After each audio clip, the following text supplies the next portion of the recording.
Beloved, you are welcome to day 70 of our 297-day journey through the entire Bible. This is a reading for the 11th of March 2019. And today we'll be reading 2 Samuel chapter 10, 11, 12, and 13. And God willing, we will finish the whole Bible by the 24th of October 2019. 2 Samuel chapter 10. In the course of time, the king of the Ammonites died, and his son Hanun succeeded him as king. David thought, I will show kindness to Hanun, son of Nahash, just as his father showed kindness to me. So David sent a delegation to express his sympathy to Hanun concerning his father. When David's men came to the land of the Ammonites nobles said to Hanun their lord, do you think David is honoring your father by sending men to you to express sympathy? Hasn't David sent them to you to explore the city and spy it out and overthrow it?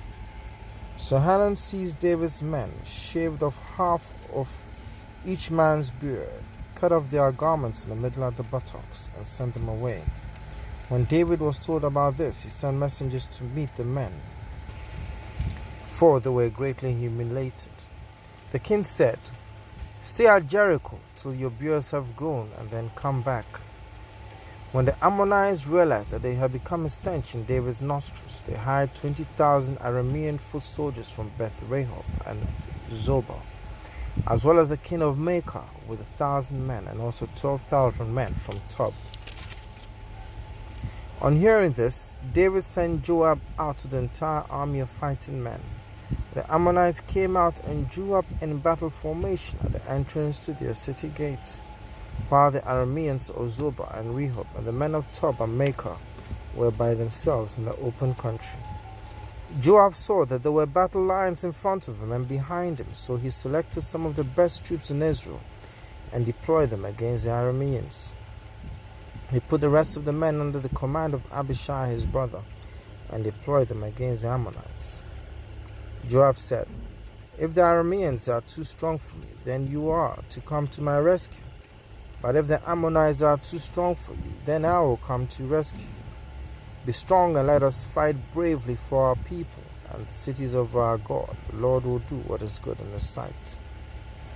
Then Joab and the troops with him advanced to fight the Arameans, and they fled before him.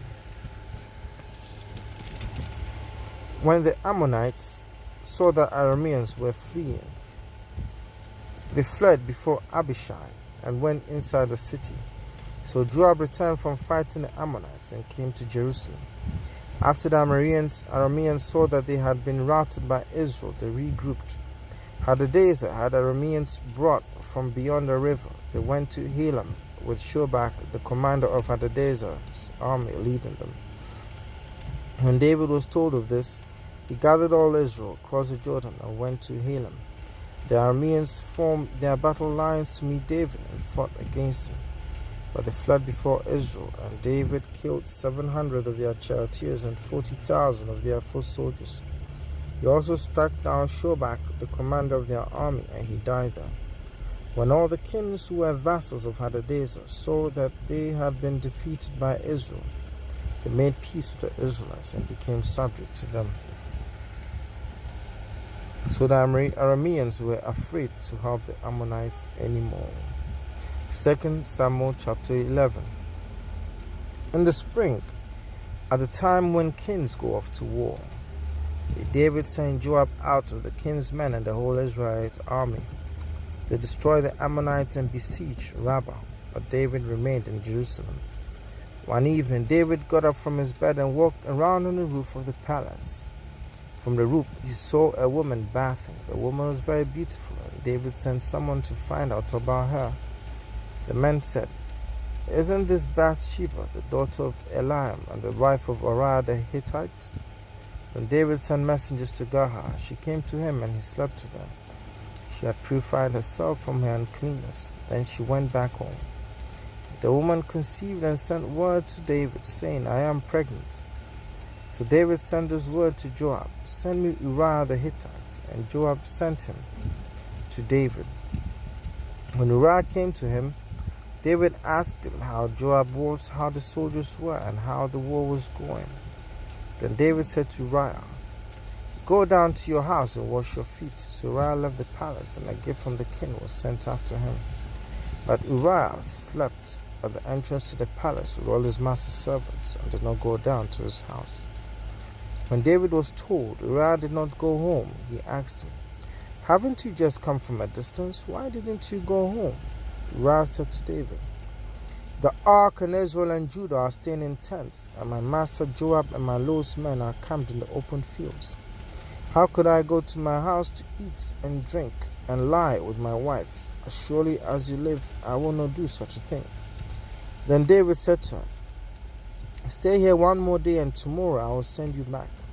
So Uriah remained in Jerusalem that day and the next. At David's invitation, he ate and drank with him, and David made him drunk.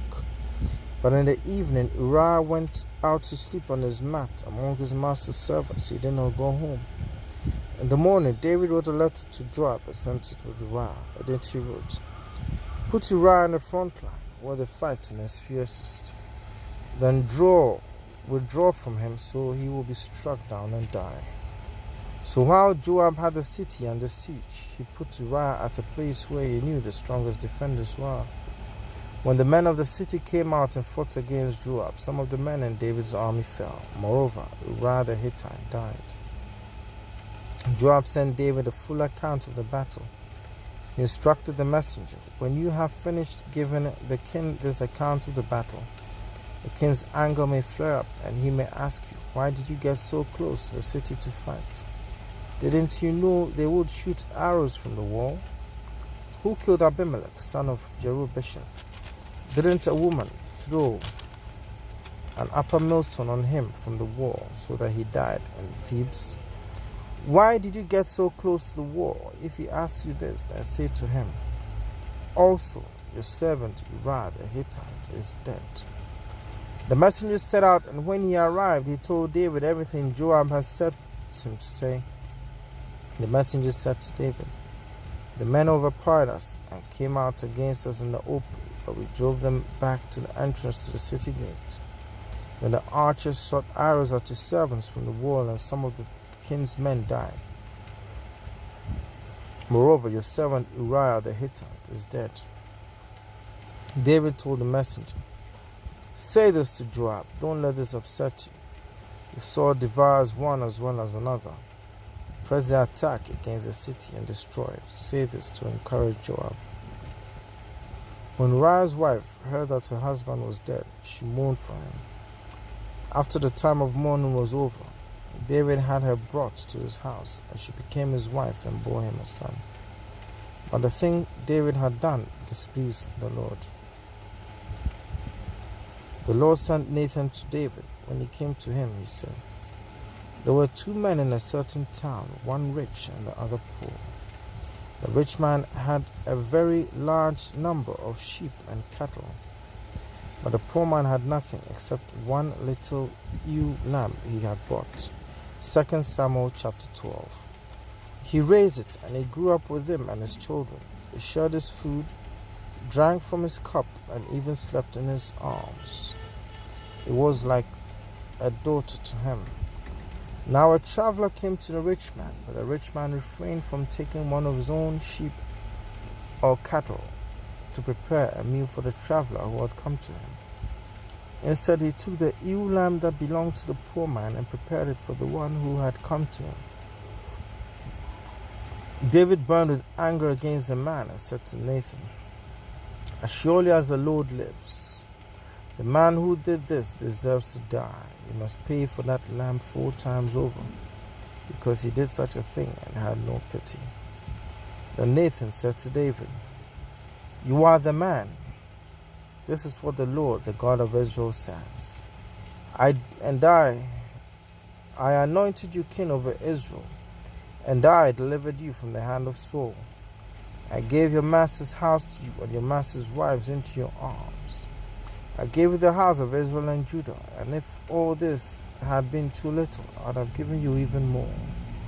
Why did you despise the word of the Lord by doing what is evil in his eyes? You struck down Uriah the Hittite with the sword and took his wife to be your own. You killed him with the sword of the Ammonites. Now therefore, the sword will never depart from your house, because you despised me and took the wife of Uriah the Hittite to be your own. This is what the Lord says. Out of your own household I am going to bring calamity upon you. Before your very eyes I will take your wives and give them to one who is close to you, and he will lie with your wives in broad daylight. You did it in secret, but I will do this thing in broad daylight before all Israel. Then David said to Nathan, I have sinned against the Lord. Nathan replied, the Lord has taken away your sin. You are not going to die. But because by doing this you have made the enemies of the Lord show utter contempt, the son born to you will die. After Nathan had gone home, the Lord struck the child that Uriah's wife had borne to David, and he became ill. David pleaded with God for the child. He fasted and went into his house and spent the nights lying on the ground. The elders of his household stood beside him to get him up from the ground, but he refused, and he would not eat any food with them. On the seventh day the child died. David's servants were afraid to tell him that the child was dead, for they thought, while the child was still living, we spoke to David, but he would not listen to us. How can we tell him the child is dead? He may do something desperate. David noticed that his servants were whispering among themselves, and he realized the child was dead. Is the child dead? He asked. Yes, they replied, he is dead. Then David got up from the ground. After he had washed, put on lotions, and changed his clothes, he went into the house of the Lord and worshipped. Then he went to his own house, and at his request they served him food, and he ate. His servants asked him, why are you acting this way? While the child was alive, you fasted and wept, but now that the child is dead, you get up and eat. He answered, while the child was still alive, I fasted and wept. I thought, who knows? The Lord may be gracious to me and let the child live. But now that he is dead, why should I fast? Can I bring him back again? I will go to him, but he will not return to me. Then David comforted his wife Bathsheba, and he went to her and lay with her. She gave birth to a son, and they named him Solomon. The Lord loved him. Because the Lord loved him, he sent word through Nathan the prophet to name him Jedidiah. Meanwhile, Joab fought against Rabbah of the Ammonites and captured the royal citadel. Joab then sent messengers to David, saying, I have fought against Rabbah and taken his water supply. Now muster the rest of the troops and besiege the city and capture it. Otherwise, I will take the city, and it will be named after me.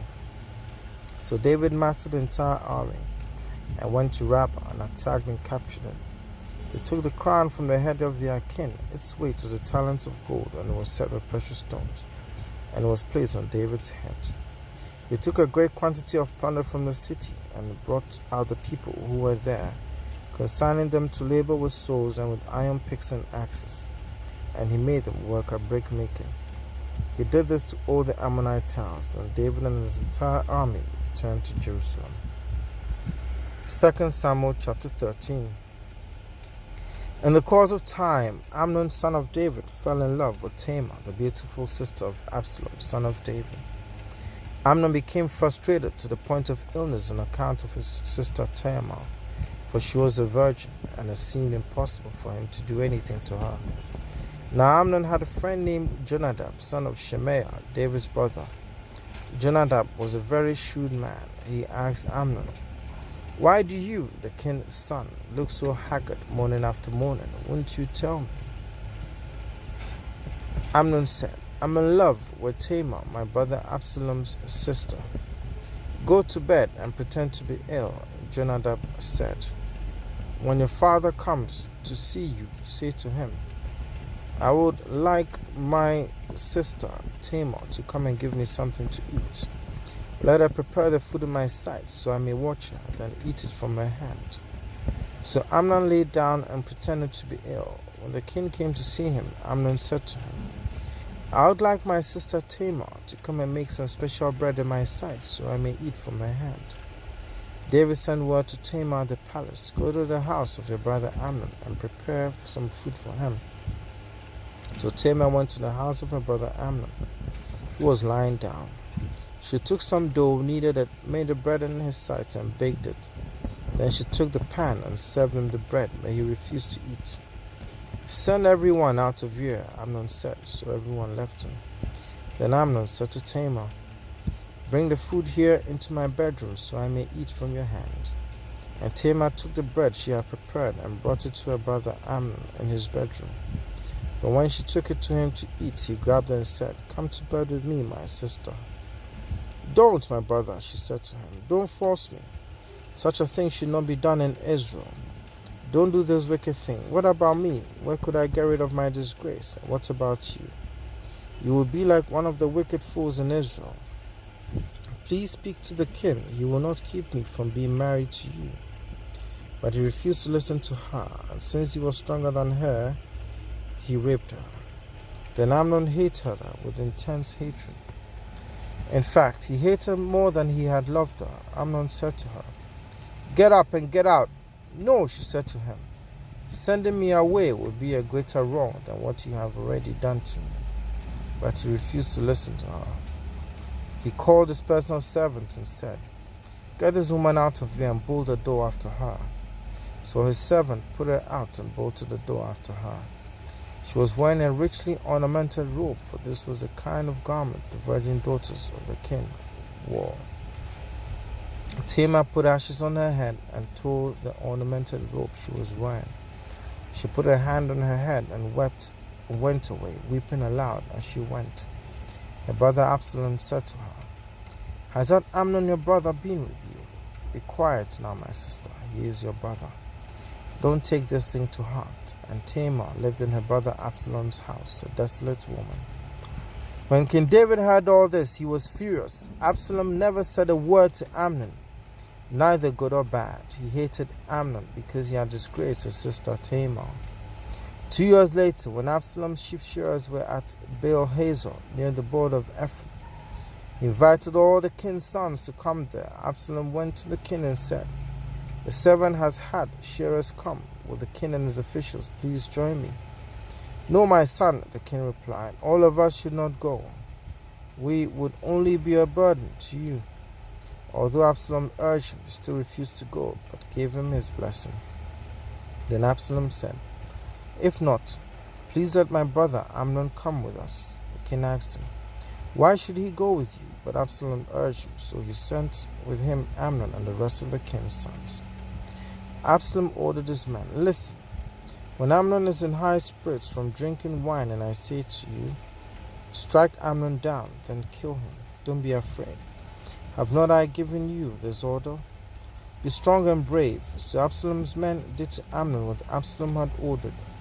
Then all the king's sons got up, mounted their mules, and fled. While they were on their way, the report came to David, "Absalom has struck down all the king's sons, not one of them is left." The king stood up, tore his clothes, and lay down on the ground, and all his servants stood by with their clothes torn. But Jonadab, son of Shimea, David's brother, said, "My lord should not think that they killed all the princes, only Amnon is dead." This has been Absalom's express intention ever since the day Amnon raped his sister Tamar. My lord the king should not be concerned about the report that all the king's sons are dead. Only Amnon is dead. Meanwhile, Absalom had fled. Now the man standing watch looked up and saw many people on the road west of him, coming down the side of the hill. The watchman went and told the king, "I see men in the direction of Horonaim on the side of the hill." Jonadab said to the king, "See, the king's sons are here. It has happened just as your servant said." As he finished speaking, the king's sons came in, wailing loudly. The king too and all his servants wept very bitterly. Absalom fled and went to Talmai, son of Ammihud, the king of Geshur. But King David mourned for his son every day. After Absalom fled and went to Geshur, he stayed there 3 years. And the spirit of the king longed to go to Absalom, for he was consoled concerning Amnon's death. Beloved, 2 Timothy chapter 3 verse 16 and 17 says that all scripture is inspired by God and is good for teaching, for rebuking, for correction, for training in righteousness, and to equip the servant of God for all good works. Beloved, this reading is not a substitute for prayer, not a substitute for salvation, not a substitute for going to church, not a substitute for your unique relationship with God, but I believe that in-depth knowledge of the word such as this will go a long way to enrich it. Bless you.